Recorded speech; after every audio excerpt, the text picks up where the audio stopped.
We always have to do this. I know. Troy is very vocal. Yeah, so that means I'm not as vocal. It's alright, I'll take it. We're on live? We're good?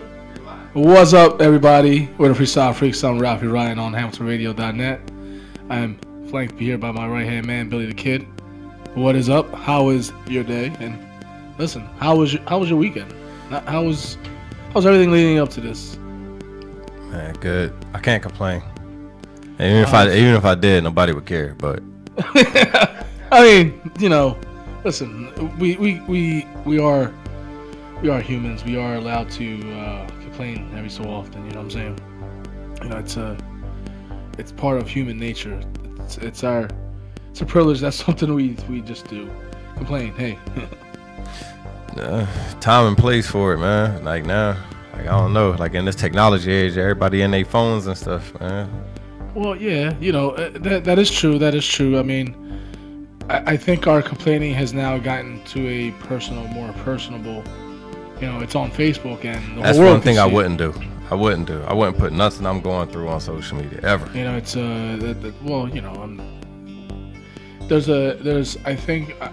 a limitation onto what you should and you should not, and you can and you cannot. And, it's a do not, put stuff on, the book. I mean, Twitter's a different story. Twitter's like a free-for-all kind of social media kind of thing. Didn't do it. Well, not what I'm going through. Well, I mean,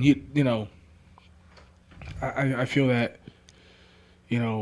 Twitter's more of a more open platform than Facebook. Facebook, everything's monitored. So, and, it's more like, my real tight friends are, on Facebook with me. You know what I'm saying? I don't know. I mean, I don't know. Facebook is more personable and. What'd you focus more on Twitter when you post? What do you focus more on? Besides bashing Trump. The do nots of Facebook. Like I'm more radical on posting on Twitter than versus Facebook. Facebook. My daughter has Facebook, you know what I'm saying? So she's a friend of mine. So I remember keep it PG, before my daughter was, on Facebook, I would go crazy. I was probably up there with you as a meme king. You know what I'm saying? If not, I was one of the originators of putting some outrageous posts up. I didn't need a group or anything like that. It was just, but ever since my daughter has. Had to tone it down. I'd have to more like PG-13, and so it kind of removes my whole entire personality off Facebook, because, most of the time it's either pictures, posts, and then me going on a crazy rant, which I still do, but on a lower scale. Tone down. Lower tone. I don't post everything that I want to post on my Facebook because I'm still friends with my mom.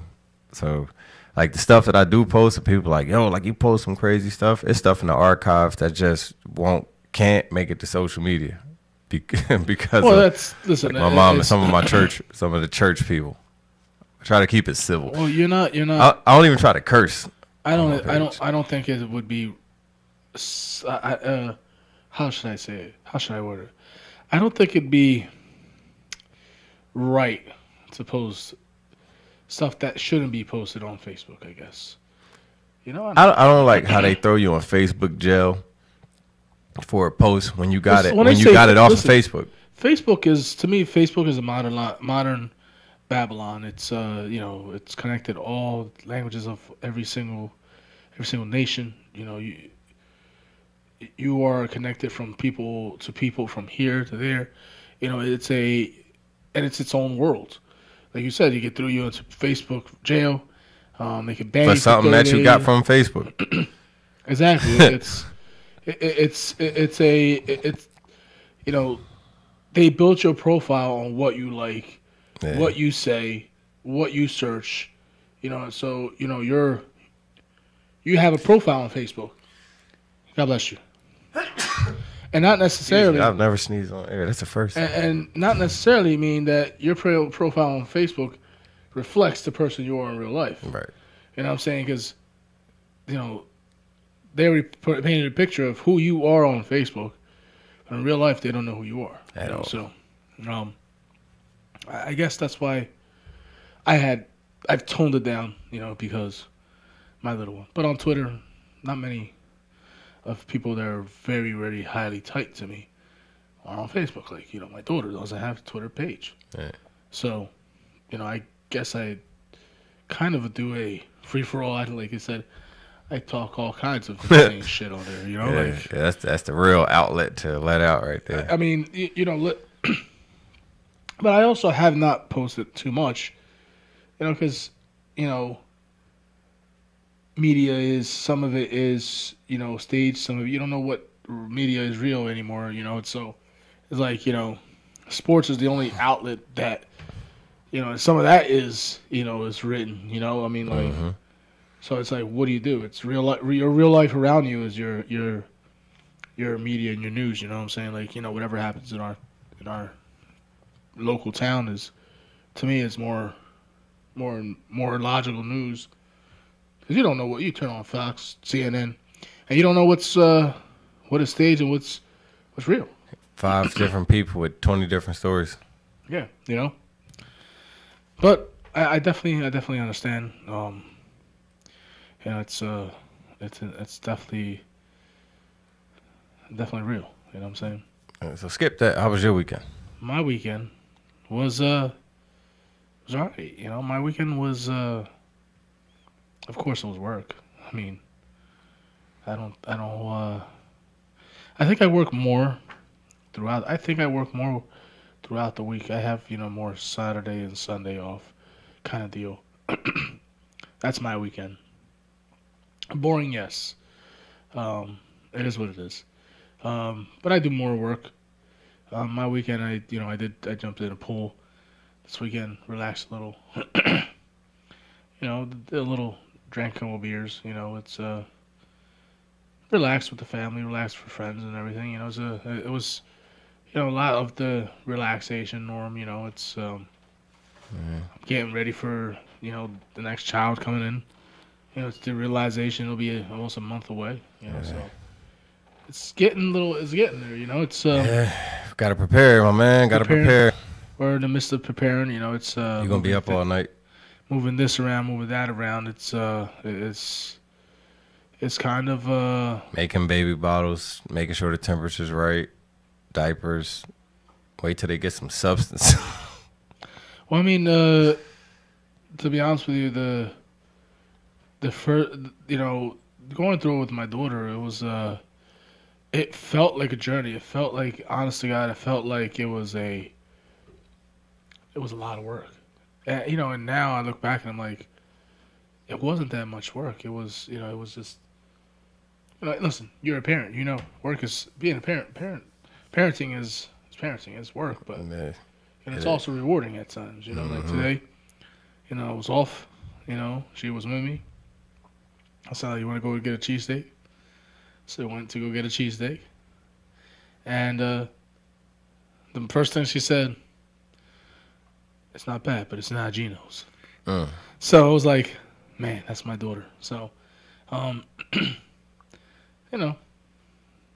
than that, chilling, working, getting ready for life-altering thing, life-changing things. Oh yeah.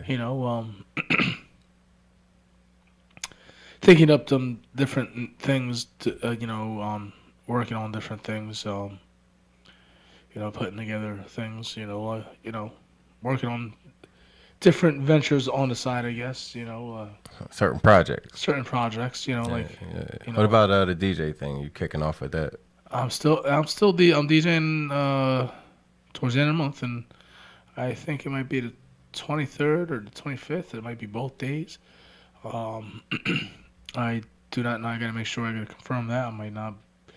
I gotta confirm those days. Where you gonna be? McGuinn's on that Saturday. Yep, the Saturday. That Saturday I'll be at McGuinn's. So, but, man, it's a lot. With the 20-something of this month. 25th, yeah. Yeah. September September seems pretty busy too. September is a busy month. The last month of August. It's always the busiest because that's your last hurrah of the summer. That's like the last. You know, once you step into September, it's like you're into this fall mode, school mode. Yeah. You know, you're ready into the next phase of the year. You know what I'm saying? Back already. Already, man. This summer was quick, wasn't it? Yeah. Ready to kick these kids on out of here even quicker though. Yep, they got to go. I mean, it happens. Listen, it happens. Good thing is both of them going to the same school this year. You know, so you drop them off in one shot, pick them up in one shot. After school program, they both in the same location. That makes hella difference. Yeah. Yeah, man. These little babysitters and camps, man. They could run you, man. They could run you a grip.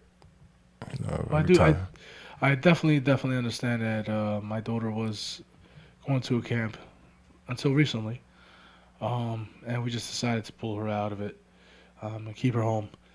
Just keeping it real, just easier to keep her home and save the money and you know, just make sure, you know, because my daughter, every time I would work, I had to work in the morning, or you know, if I had to work at 11, I'd keep her till like 9, and then take her to camp. You know what I'm saying? Because she found it that miserable, you know, and I felt bad. You know, I felt bad that she was going there. So you know, me and my wife thought, you know, let's just take her out of there. So I don't see how people do it, man. Especially when you got like 5, 6, 7 more kids. And sometimes summertime come, you got to send them all off somewhere. Sometimes you got to do it to go to work. You know, but you know. Now camp, then if you got like 6, 7 kids, the older one is the counselor. That's the camp counselor. She watch all the other ones. You got to utilize the ages. I am definitely keeping my daughter now home from camp. You know, it's just we're not doing the before or after school program. We're just gonna keep her. My wife's gonna be home now for a while, so she's gonna, you know, whatever she's gonna do, she's gonna take her. And she's like, I'm gonna make sure I walk to that school every day or go to the school every day and pick her up, make sure nobody's messing with her. So, right. That's what's up. So you know, it's normal. So, my idea for talking on the radio today is to come up with something with some substance. So I came up, you know, with a simple topic, a couple categories of who's the best hip hop artist of all time. Did I like, oh, wait a minute. I gotta think. You automatically, like hip hop fans, automatically got to run through their archives in their mind. It's like you're running through all of these files. Who is the top 3 best lyrically? Who is the best all time? Who is the best battler? Yeah, because you definitely got to break them down into categories. Definitely. I mean, definitely. Who's the best storyteller? You know, I mean. You know what I'm saying? Like storyteller, I got 2. I got 2 right off the bat. Tupac. I got Big and Slick Rick. I think Tupac. I think Big is probably my best ever, hands down. Yeah, Big was a good storyteller. Big could walk you through some stuff like cinematic. Well, Big. I don't know if you heard the, you know, like. Everybody heard Big, you know, how his delivery, but there was one song, you know, I heard this song recently, and you know, the track is it's insane. It's called "Kiss Goodnight." I don't know if you've ever heard that track. Oh yeah. He said, "Make your mouthpiece so beats like Della Reese. When I release, you lose teeth like little C's. Please, blood flood your dungarees." And that's just the half of my warpath. That's the intro. Let me tell you, that track, I mean, if you hear it, if you understand it word for word, it was probably one of the last the best diss songs that he ever laid down. But that was his last diss song for Tupac. He dissed him while he was dead. He created that this track, that subliminal diss. this I track- to diss this- without yeah. saying a name. This track was released supposedly after his death. Yeah. To me, next to Ether, one of the hardest diss songs. Ether always gonna be in that top 5. Always. To me, Ether is probably top 3. I don't Yeah. There's a top 3 if Kiss Goodnight and Ether is probably best 2. I wouldn't know which one's the third. That's just me. I can't sleep on Ice Cube's diss to NWA, No Vaseline. That was hard back then. Yeah. Yeah, because he dissed the whole squad solo.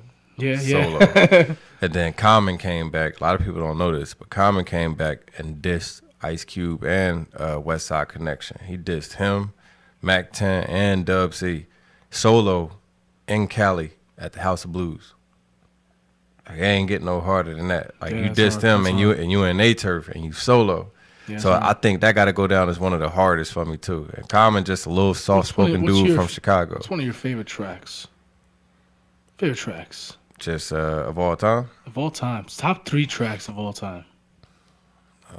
Probably have to be something that I heard the most. And if it's something that I heard the most, I got to narrow that down to Jay-Z. I listen to him the most out of everybody. And if I could get that one track that I would just play over and over and over and over again, it's from Life and Times of Sean Carter, Volume 2. It's a song that's called Think There's Been a Murder. And this beat comes on in the intro. I don't know if I remember correctly. It goes, we hustle from night till morning, dawn to dusk, kidnapping robberies like you going with us. He said, we held roundtable meetings so we could go and discuss not only money, but all the emotions going through us. Why we don't cry when brothers die? That's how the street raises. Look in the air and say a prayer, hoping God forgave. And that's the intro. And That's the deep, that's deep. beat, and the beat is ill. It got like this real heartfelt, like this cinematic emotional beat. And it's, to me, is vintage Jay. Like, because he was hungry when he first came out, compared to like where he is now. But you strike that middle, and that middle just kind of harnessed both of them. And I feel like you'll never find, like, that was like Jordan in his prime right there. Like when he came out, he came in with this mission, with this purpose. He was undeniable all the way to where he is now. Like, you look at him now. You think Jay-Z's the king of New York right now? King of New York? Or king of hip-hop? What do you think? I'm gonna say I can't say king of hip-hop. I can't. Honestly, I'm gonna say be. I'm gonna say king of hip hop. I don't agree. All right, you tell me why not. Why not? I just Yeah. don't think he is. I don't think he has earned the crown. King of New York, yes, but the king of hip hop, no. Just me. The reason I say he is king of hip hop, I mean, you got Childish Gambino. because I listen, mean, you got no you matter got some lyricists out there. no matter That what are still alive hip hop doing it, group man. that you put him in and you mention his name, he is always big homie. They look at him as big homie, like the same way they call Snoop Uncle Snoop. He don't got to be the best in the game out right now, but his character and credibility is just respectable from state to state, city to city, street to street. Like, Well, he's more internationally known than your regular. Word. local, I mean, like, go down to Texas and get love from Bun B and Swisher House and them. Go out to Cali, get love from everybody from Snoop Dogg to The Game. Come all the way to the East Coast. You know, he get love there. Well, Go to Midwest with Twister and all of Hip them. hop at one time was not like that. Hip hop was very territorial. It was broken down east, west, and south. That was it. And Yeah, there all the way to there was no north. It was just east, west, and south. And back then, you couldn't just go to. You were from the east, you couldn't go to the west. I mean, some could. It's crazy because it started in East. West came in with the Game Changer with NWA and all of them. The next thing you know, the South came in. Like, once that East Coast West Coast war started happening, Puff and them kind of made them dance. Puff kept the party going. They had the shiny suits, him and Mace, and from there the beat took on something within itself. people had already been through the tragedy. They had already been through. Like, we lost some greats. We lost Tupac. We lost Biggie. We lost Jam Master Jay. Like, how do you lose Jam Master Jay? Not to mention, like, people non-violent. Like, you lost Pun. You lost Big L. You know what I'm saying? You lost Freaky Ty. You know what I'm saying? Whether it was violence or it wasn't. Like, and hip hop was on a rise. Pun was on a rise too. Listen, Pun was a heavy hit. Let me tell you. Yeah. Yo, Pun if you think now, if these dudes were still alive, they would be worth. They would be. I feel like they'd be like your first hip hop billionaires. Like Big, I feel like would have hit $1 billion. Pac would have hit $1 billion. Well, look at Jay-Z. He's on its way. I mean, They just reached. Him and Beyonce together got a total network of 1.255. You know, so 1,255,000,000. That's combined now. And he said that once he hit $1 billion, he was going to retire. Dre. Well, he didn't hit the $1 billion himself. He hit the $1 billion with her. Word. So he ain't retired. Now Dre came close. Dre came close when he sold the beats. The only thing I don't understand about Jay-Z is like he retires and he works on something else. Then he says he's retiring and he works on something else. And But this, by the time he retires, he's gonna have 50 different ventures. This is another reason why I say he king of hip hop. This man been in the game for what, over 20 years? Over 20 years, right? So was Nas. But he's the only one that can come in and give you something that you've never seen, let alone heard before. Something that you've never seen before. What he did about a year or two ago with the Magna Carta was he dropped that unannounced, and it was only exclusive on Samsung. This one he was trying to get Tidal off the ground. At this time, Tidal had flopped, but it was only exclusive through Samsung, and everybody downloaded it that night, which made it tough, real hard for bootleggers. And he had already sold 1 million copies in that night alone. What he did was cut out the middleman who dictates when you go gold and when you go platinum. Everything is by SoundScans. Once you drop your album, once you sell 500,000, you're gold. You went gold. Once you sell about 1 million, you went platinum. 3 million, you 3 times platinum. You go 10 million, you went diamond. You know what I'm saying? Michael Jackson is probably like the only person who pretty much went diamond off of one album, and that was, I believe, Thriller. Nobody's ever topping that. Nobody. You know that on average, I hear about 6 or 7 Michael Jackson songs a day. Mm-hmm. No lie. Undeniable. No lie. Undeniable. No lie. I like, shit you. Like he was the king of pop, undeniably. You know what I'm saying? Like that man ran. I still think he has that crown. I don't think he. Word, even in death. You know, so I said that the reason he's king of hip hop because he bought that. The next thing you know, Beyonce followed suit. When she dropped Lemonade, it was a visual album. She announced that to nobody. Again, it was only exclusive on the Samsung download. I don't know what their relationship is with the Samsung phone, but once 12 a.m. hit, you can download it. That eliminates not only the man who dictates whether you're going gold or platinum, but it also eliminates the bootleggers. Nobody can bootleg your stuff because your album is not even out yet. Then not to mention the fact you got control over people trying to share it. You can download it, but once you try to share it, it's shut down. At one point, if you go on YouTube and you try to look up Jay-Z and play some Rockefeller songs, it'll tell you that it's not available. That's influence. That's power. Like, well, I mean, I can listen to Jay-Z songs right now. Now, because Tidal is doing good. You know, Tidal is doing awesome now. It's definitely on an uptick. Now, my beef with this, my main beef with hip hop in the whole, because I'm not going to narrow this down to east, west, north, south, or what. My biggest beef is this. We are the only genre of music, the only one who really doesn't pay homage to the predecessors, man. Like, it's important that you remember who Biggie is. It's important that you remember who Rakim is. It's important that you remember who Roxanne, Shantae, and all of them is. And it's like, the younger these generations get, they don't care to know about them. Like, we the only genre of music that'll diss each other. Garth Brooks not dissing Dolly Parton. Smokey Robinson never dissed Al Green. Or they never, this my biggest thing I hate. The younger generation to go, man, that's the old wave. We the new wave now. Smokey Robinson never said, man, forget them OJs, man. This is where it's at right here. They loved each other. They embraced each other's music.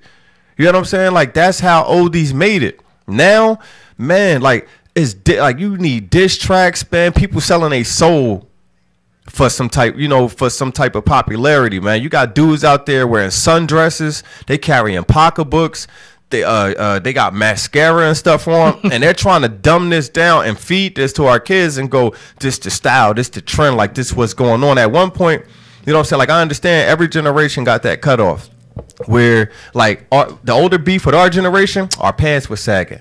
We had the Timberlands on, we had a 40 ounce. The older generation always gonna have beef. Like anybody who listened to Smokey Robinson and them back then, 9 times out of 10, their parents were churchgoers.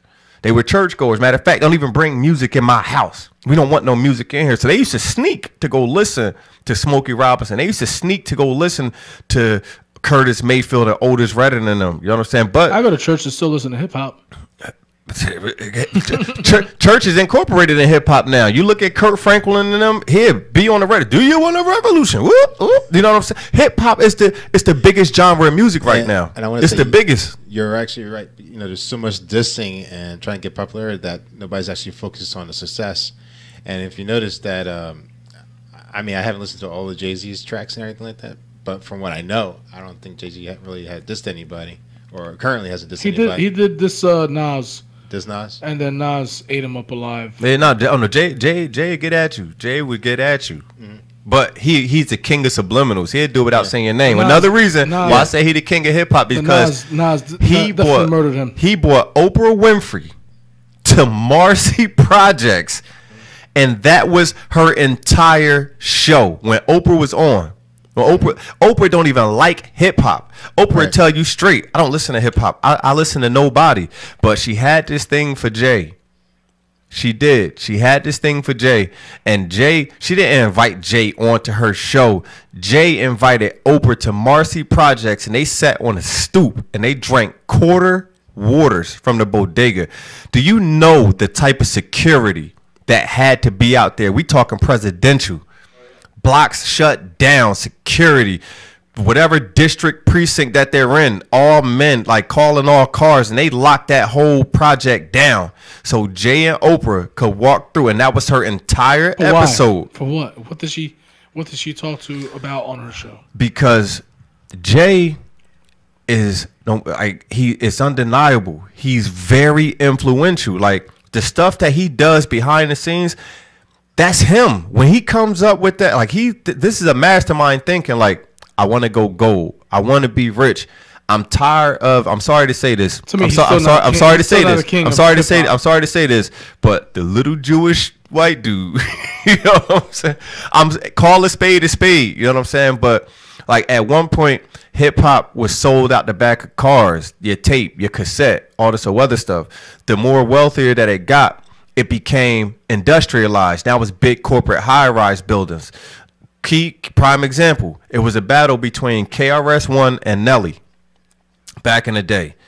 And that's when Nelly made that song, I Am Number One. That's a whole diss track to KRS. He said, I'm tired of people saying what's real hip-hop. Half the time it be the people who album flop. Mad because I'm hot. Mad because you not. That got a lot of airplay. Number One was a huge song. It was a number one song. Lyrically, KRS-One demolished him. Number one. Yeah. And he had people boycotting Nelly's shows. But Nelly won in the long run because he's known in these high-rise buildings. His videos are played. Let's fast forward up to date. Nicki Minaj and Remy Ma was just beefing. They was just battling. Nicki throwing her subliminals. Remy came out and said names, and she went off of ether. Remy Ma went off of ether and ethered Nicki. Ethered her. But the whole thing was that Remy was won that battle, but at the end of the day, SoundScans, the popular vote, would say, well, Nicki won. Look how much money she got, man. She got cars, she got helicopters. That don't mean she won. No, hip-hop was vocal. Back when battle rap, man, like you didn't, battling was like somebody talking about your mom. So who's your favorite battle rapper of all time? So they just catapulted themselves. Mind you, my battle rap, not even in the industry. It's not in it. I actually watch battle rap. I watch URL. I watch Smack battle raps. Who's your favorite? Who's your favorite rapper? In the industry? Like music industry. And I'm gonna say why. The best of all. I'm gonna say why. I'm gonna say it's Cassidy. For main reason, right? Like I done seen real rappers Mine is Biggie. get demolished. Mine is Biggie. Like I seen rappers get demolished in this battle rap thing. Cassidy mine went in there. Biggie. Cassidy went in there and left with a victory. They could have messed Cassidy's career all the way up. He's mainstream. Like he really has nothing to prove. These guys got everything to prove. One wrong slip or you stutter and you mess up, your career is done. Just like that. And now this person that nobody knew about skyrockets. And he went up against one of the best in the battle rap because the dude kept calling him out, and he put up $100,000 to battle. Put up $100,000. And that's each. I'll come up with something too. That's each. Cassidy said, if the money right, I'll come in there. He's like, he keep calling me out. I'm coming in there, but get the money right. And they came up with that $100,000. And that battle was so big that the first event got shut down. And they went to the basement of that arena, and they had kind of had the smaller the entourages down. And Cassidy and it was in Cali. And dude had his set of gang members over there, and Cassidy had, his squad there. But Cassidy thought smart. I got to connect with some people where you're from, so that way y'all know not to do nothing stupid. It was strategic. So that way, I'm gonna talk to you how I want to talk to you. Now it's even. The dynamics are even. And Cassidy went up there and did Cassidy things. He said Cassidy stuff. Cassidy is a problem straight out of Philly. And he went there and he held his own. And I felt like he left with a victory. So as far as industry wise, yeah, I'm going to go Cassidy. But I'm on the underground circuit. I mess with Charlie Clips. He's from Harlem, Newark, New Jersey, which is Shotgun Suge, Arsenal, Sue Surfing them. The battle rap arena is getting real popular, and they just had a pay-per-view. Now it's pay-per-view now. And Floyd Mayweather was just at this last one, and it was in Vegas. It was held in Vegas. And it's an underground scene, and it's blowing up. But it reminds me of exactly what hip-hop was back in the early 80s. Hip-hop was the underground circuit. All the people in them high-rise buildings, they didn't think hip-hop would make it this far. They thought it was a trend. They thought hip-hop was a fad, and it was going to fade out. Contrary to popular belief, it's the #1 genre of music to date. Do you know? I think still house music. The dance music is world. And that's related. It's connected. You got that. Do you remember the first hip hop artist to do a music video? First hip hop artist to do a music video. I want to say Rapper's Delight. Yep. 1980. Yeah, I wanted to say Rapper's Delight because they had the first real hip hop album. Right. Because before them, everything was on microphone at parties, right. And the people who did it then was Busy B. Busy B introduced people like DJ Red Alert, Melly Mel. At the time, Flash. Yeah, at the time, these were groups that were trying to form. You didn't have people like the Fat Boys yet. You didn't have Curtis Blow yet. This predates them. Because it was coming out of it, and this where that house comes in at. Because it was a group called African Bambaataa. Rock, the planet rock. Don't stop. You know who started? You can play that in house now. You can play that in house. African Bambaataa started the whole hip hop genre. That train. Mm-hmm. But when it came down to just grabbing the mic and over an instrumental, Busy B. And it's accredited for taking form, and a lot of people say the Boogie Down Bronx, and a lot of people say Queens, and that's where that infamous battle between KRS-One and MC Shan happened, where MC Shan said the bridge, the bridge, because hip hop started here, and then KRS-One was like, the bridge is over, the bridge is over. Like, no, it started here, and everybody, like, point blank, New York is the holy grail of hip hop. Like, we could all agree to that. But what happened was people from the other side of the world said, I like what they doing. I like the gold they got. I want that. And what happened? NWA came out. West Coast came, and they came with gangster rap. Well, they had to stick out in the worst way because, they had to take the spotlight from New York. It was dangerous. It was it was dangerous. They were rapping about cops and cop killing, shooting cops and oppression and stuff like that. Ice-T had a congressional hearing against them. But this is where it turns dangerous because now, at this point, the record industries are getting involved because remember they signed with Jerry Heller. Jerry Heller stepped in for NWA, and he brought them to the mainstream. Remember, they went to the White House. That it started reaching this platform, but this where it gets dangerous. Not because it's just gangster rap. These were guys only just displaying where they come from. Ain't no harm in that. It's what they deal with every day. That's what New York was doing. The dangerous part is that it's starting to get marketed. Now, this is the message that's coming on the radio. This is the message that's here and now. The prison industry is booming at this time because they're making money off of these dudes that are carrying these guns, selling these drugs. Keep pushing it. Keep pushing it. Oh, my gosh. You want to talk about a hidden agenda. Fast forward up to the day.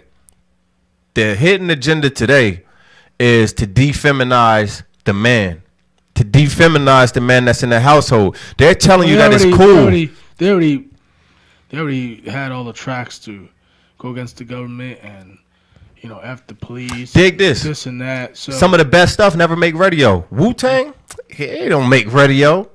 Nas, a lot of his songs don't make radio. That conscious stuff, that's the sad part. The conscious stuff is considered underground. There was a story that Wu-Tang had a flood and lost a lot of their material prior for them becoming Wu-Tang, becoming who we know them as. You know what I'm saying?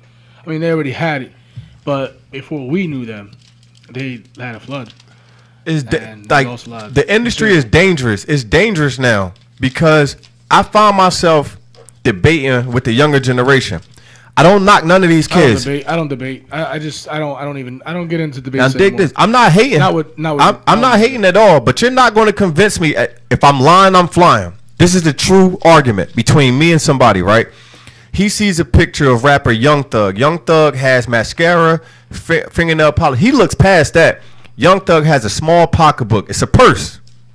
He goes, yeah, that thing is fly. So I said, what? That's fly. I'm thinking he playing. He's serious. He goes, yeah, what? That thing. This is a young boy. That's ill. That thing fly. I said, why is that hot to you?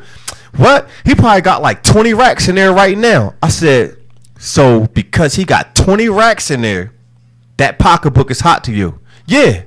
That's your story and you sticking to it. Yeah. I said, I could take you to somebody with 20 racks right now.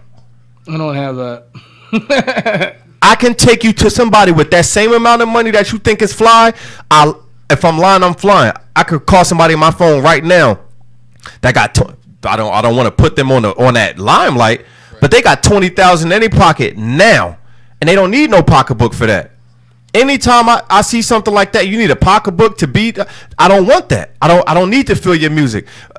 I like T.I. I like Jay-Z. I like Dr. Dre. None of these dudes carry a pocketbook. A lot of these dudes don't even wear jewelry no more. If you could do a comparison picture from Jay-Z when he first started to where he is now, he had 10 goat rolled chains looking like Mr. T. 4-finger rings, fronts all in his mouth. He had the box fade. This when he hung out in Trenton. Now I have none of that. Now that man got a shirt that it's a regular sweater with pants, and he worth $1 billion. Now look at this. He worth 100,000 here. All the gold on fronts, all of this worth $1 billion here. Dressed like Steve Jobs, dressed like Bill Gates. Like these are dudes that they don't look like their money. They don't look like their wealth, right. Because the wealth is not inside of a Gucci belt. The wealth is not inside a pair of Jordans. The wealth is inside of the mind. Like, you want to make somebody look stupid? You got 10 pair of Jordans. You have no car. The side of your shoes to say vroom.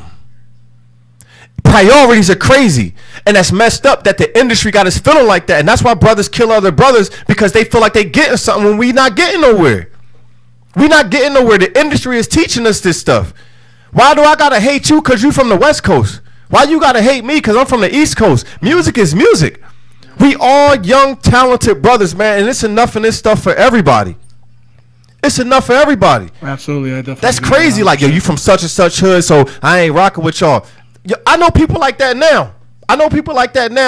That I could be like, yeah, come on, something going over on the east side. They'd go, I don't mess with them dudes on the east side. You know how small Trenton is? You could throw a fart on east side and they'll smell it out. It's small. I've never been one for that. My family, like the way my family is, I got a real universal family. From my mom to my dad to my sisters to everybody. So I got family everywhere. Listen, young man, I don't know what you talking about. I don't mess with brothers on the east, whatever. But my aunt having a cookout. I'ma holler at y'all. I'm out. I'm about to go get some hot dogs and hamburgers. And I will literally go to the east side and have the best time of my life. I can go, what happened? Oh, our west side. Oh, this the party over there? Who throwing it? That's my mans. I'm going to go over there. I don't went to north, south, east, west. I would do that today. Do you understand me? If my aunt having a cookout on what, that my motto is, it ain't a man alive that can stop me from feeding my kids. That's first and foremost. There's not a man that can stop me from feeding my kids because I would do any and everything necessary to ensure that my kids are all right. We all want the same for our kids. We all want the same. That should be no reason Biggie and Pac dead. Like, these dudes was on the verge of actually talking, linking up. They was going to link. Like, supposedly Big wanted to end it. And people, yes, he did. He really did. And like real accounts, people next to them will tell you that. Like you're not hearing it third hand. You're hearing it from the source, like themselves. These are people that are actually with them. We have come to that conclusion of pick up your head up. The night's over. Oh, dang. Yo, shout outs, my brother. Shout outs. Man, listen, yo, my shout out tonight going to be out of the ordinary. I want to shout out hip hop. Do you understand me? Good topic, because yeah, it was, man. I had you on from the moment I said the first couple lines. Yeah, You was like, man, who's the greatest MC of all time? And still Big in my opinion. Still best battle rapper. I still never answered that. But I feel like the best MC alive. Let's say no. Before we end, who the best lyricist alive? Hurry up. Nas. Nas. We agree. Nas, we agree. Definitely Nas. That's one thing we never said. We never said who's the best hip hop artist alive. I mean, he never went, never went in corporate. He just kept it, He just since he was 17 years old. Yeah, he just kept it. Kept his style never changed. He gets better with time. He never, nobody ever talks ill about him because you can't smear his name. You already know he'll drop an ether on you. He's solid. Nas is solid. Yo, so shout out to that. Shout out to you, man, for that right there. Shout out to hip hop. Shout out to all the listeners. Shout out to all the viewers. Listen, we appreciate you guys always tuning in with us. We're never ever on script. We all started from the top. And we roll with it, and we made this interesting. This is how we do. Yeah, I needed that. That was a breath of fresh air. Right. Yeah. I knew it was a good topic. I'm gonna play Big, Pac, and Ether when I get in the car. I'm playing it all because I like it all. The crazy thing is that I got Big, Juicy in the car playing right now. Well, not right now, but when I turn my car on, that's what you're gonna hear. Let me see. What was the last thing I was listening to on YouTube?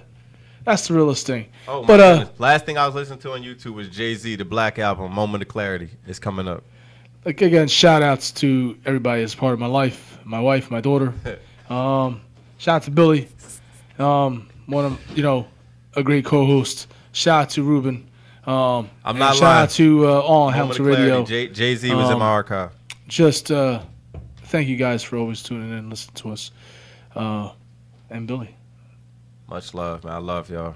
We out. Family and friends. Peace. Y'all be good. I'm Ralphie Rotten. We're in Hamilton. We're on HamiltonRadio.net, and we're the Freestyle Freaks, and we're out. Peace. Yeah, that was